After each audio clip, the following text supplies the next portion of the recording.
एक दिन भगवान बुद्ध अपने शिष्यों के साथ बैठे थे। तभी एक शिष्य ने हाथ जोड़कर पूछा, भगवान, जीवन में कब और कहाँ हमें चुप रहना चाहिए?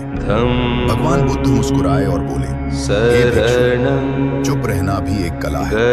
हर जगह बोलना बुद्धिमानी नहीं होती। जहाँ शब्द अनर्थ कर सकते हैं, वहाँ मौन ही सबसे बड़ा रक्षक है। मैं तुम्हें बताता हूँ किन अवसरों पर मौन रहना चाहिए।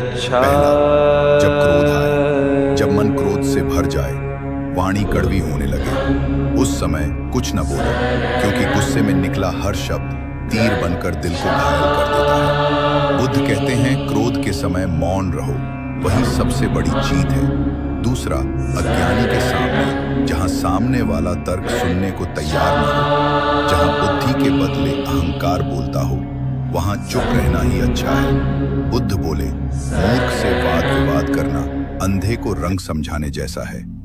तीसरा, अपमान के समय जब कोई अपशब्द कहे या तिरस्कार करे, तब मौन रहना चाहिए, क्योंकि सामने वाला अपने कर्म का फल पाएगा।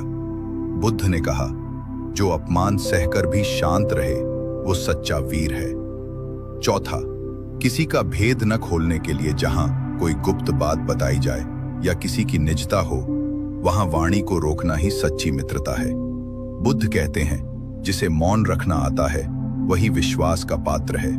पांचवां, अनजाने विषय पर जिस बात का ज्ञान न हो, उस पर बोलना मूर्खता है। बुद्ध बोले, जहां ज्ञान न हो, वहां मौन रहो, वही सच्चा ज्ञान है।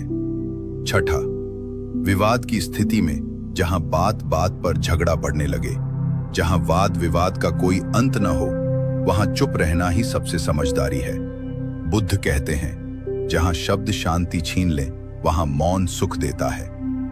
अंत में भगवान बुद्ध बोले, हे भिक्षुओं, वाणी बड़ी ताकत है, इसका उपयोग सोच समझकर करना चाहिए। मौन वह ढाल है जो जीवन को अनर्थ से बचाता है। जहां जहां वाणी दुख दे सकती है, वहां वहां मौन ही सबसे बड़ा धर्म है। सभी शिष्य इस उपदेश को सुनकर गदगद हो उठे और प्रण किया कि जीवन में उचित स्थान पर मौन धारण करेंगे। बुद्धं शरणं गच्छामि।